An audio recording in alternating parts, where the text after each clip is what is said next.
He's also the founding president of the Federation of Asian Biotechnology Associations, FABA. Thank you for joining us, Dr. Nasim. Dr. Nasim, how do you suppose science and technology will impact our future civilization? A scientific approach, a scientific methodology really is to look at things in a more rational and analytical manner. And if you do that, then it brings in a change into your thinking pattern and your approach, which makes you more rational. And if you're more rational, you also become more tolerant. So I think from that point of view, science as a symbol of knowledge and information leading to understanding will certainly have a very significant impact on civilization, on human relations in future, and so on. And the more people become, if you like, scientifically oriented, I think they're much better, they'll be able to relate to each other. That is an additional point, apart from the pivotal role that science and technology plays in economic prosperity and reducing poverty and so on.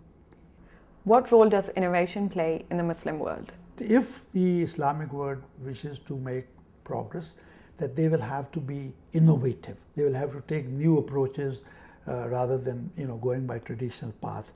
And I should also emphasize here that I largely look to the younger generation, the younger people in the Islamic world, because I think younger people are much more open to new ideas and much more open to new developments and so on. And they're also, the challenges that the youth faces obviously are more severe in the sense that they still have a future ahead of them. I've often said our old generation, you see, we did whatever we could have, but the young people are still facing and confronting those challenges, and therefore they'll have to take. Within the Muslim world, there's a very large fraction of the population which is young.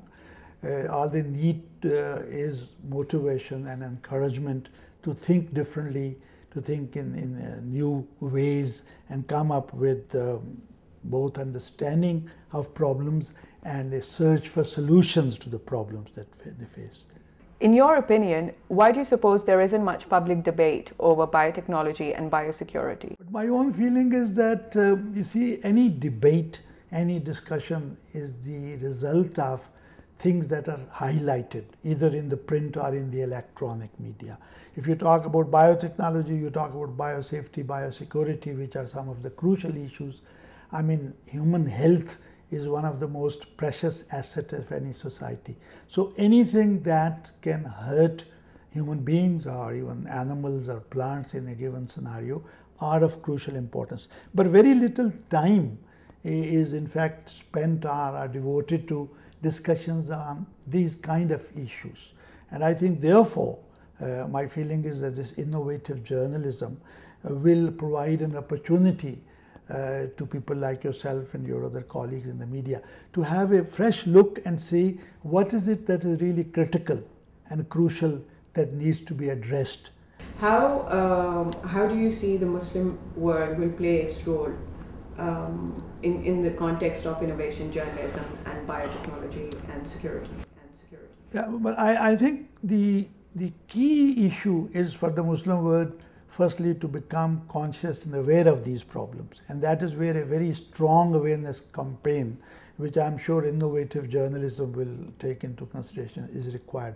Once you do that, once you highlight these issues, and along with the innovation journalism identifying these problems, I'm saying as a part of this exercise, possible options and solutions will also be brought up and discussed among people who have spent their life or have the experience. So my own feeling is that innovative journalism or innovation, whether it's in science and technology, whether it's in other policy matters, has to become the key point in any future deliberations and discussions. And therefore, OIC, I hope, will pay the necessary attention to this kind of an approach. And once a process starts, which it has started now, I hope that those who are sort of encouraging innovative journalism will focus on the Islamic world, and we in Comstech or any other organization will be very supportive of that kind of an initiative. Bioterrorism will eventually emanate from biotechnology. What role will innovation journalism play in creating relevant public debate over this? Biotechnology can do a number of good things, but there's always this danger or threat of being misused, and that is where people talk about biotechnology or biosafety, biosecurity, eventually leading into bioterrorism. And I think, unfortunately, with the current global scenario, there's always this potential, at least possibility, of the non-state actors getting involved into, and technology is moving very fast. But I think innovative journalism, the best and the strongest role will be in education that creates awareness, in education that talks about the usefulness of biotechnology. Somehow you have to help people develop into thinkers who are positive thinking. So somehow as a media, as an instrument, that you help people to develop an approach which is based on positive thinking, which says that whatever you do should be in the best interest of society rather than doing the harm. And I think the bioterrorism issue is being debated globally everywhere.